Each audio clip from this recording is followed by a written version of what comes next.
Depending on the composition of the shot, you may have to make minor adjustments to your clips, and in this lesson, you will learn how it's done. So let's say that you've done your color matching and you want to make a little adjustment. For whatever reason, it didn't look quite right.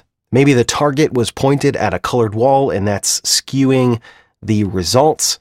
For whatever reason, you need to make a small adjustment. This is fairly simple to do, and probably the easiest way to do it is to use this lift gamma gain, which is in the color wheels portion of the color page. So before we were on the color match, and right next to the color match are the color wheels. Now there's other settings in here. There's these primary bars, which essentially do a very similar thing as the color wheels. It's just a different way to look at it. And then there's this log section over here, which is not something you need to worry about right now. Almost everything that you're going to need to do can be done right here with these color wheels. Now you can think of lift, gamma, and gain as the shadows, the midtones, and the highlights. That's not exactly how it works because these are a little bit more broad than the shadow, midtone, and highlights that you see here in the log area.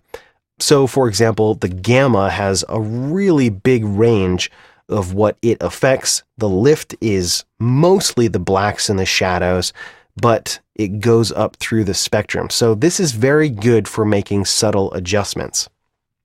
So I'm going to click my clips here, and let's take this clip right here, for example.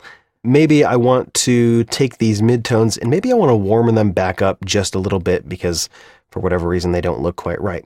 So I'm going to come over here to the gamma and I'm just going to push that towards orange a little bit. Now, just be aware that moving this little target here all the way will make huge adjustments. And that's probably not what you want to do.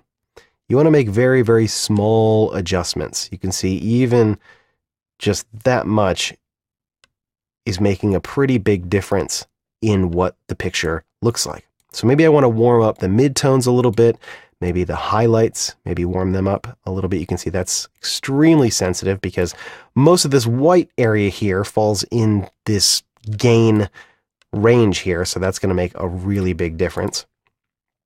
So maybe I just move that just a tiny bit.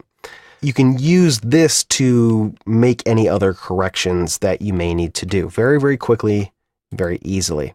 If I wanted to take this clip right here and I wanted to make an adjustment, say the shadows look okay, but maybe they would look better if they were just a hair more blue.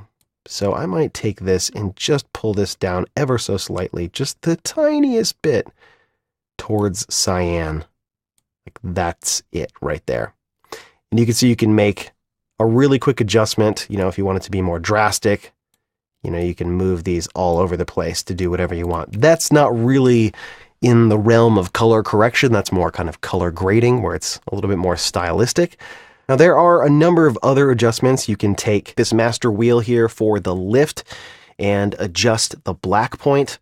You can do the same thing with the master wheel for the gain to adjust the white point, and with the gamma to adjust the distribution of the midtones. And then offset, this is kind of the master control for everything. You can see that everything in the scope here is being pushed up. Where if I make an adjustment on the gain, it's mostly this top kind of portion here that's being expanded. Same thing with the shadows. If I push those and pull those down, it's not so much affecting this middle area, but it's mostly affecting this area down here. You can also come down here and adjust the contrast more or less, the pivot point, the saturation, the hue, and many other adjustments, highlights, color boost, shadows, midtone detail. And then there's all these other adjustments here, which you can explore even further. But for quick, fast adjustments, pretty much all you're going to need to do is to use this color match here along with your color target. Again, I'm using the X-Rite color checker, and then making any subtle tweaks to the picture with the color wheels here using lift, gamma, gain, maybe making a few small adjustments to saturation. But again, for color correction, We're trying to make this as neutral and as normal looking as possible. We're not trying to create a cinematic look here or do something wacky. You're trying to neutralize the footage so that it matches all of the rest of the clips in your sequence. And again, if I wanted to copy these changes over to this clip, all I have to do is middle click, and that's it. Now if I open up the nodes here, you can see that I have an adjustment and a color match here on both of these clips, and so they are now matched. Coming up in the next lesson, you're going to learn how to take your color matched clips and relink them so that they can be used in your editor. So check that out coming up next.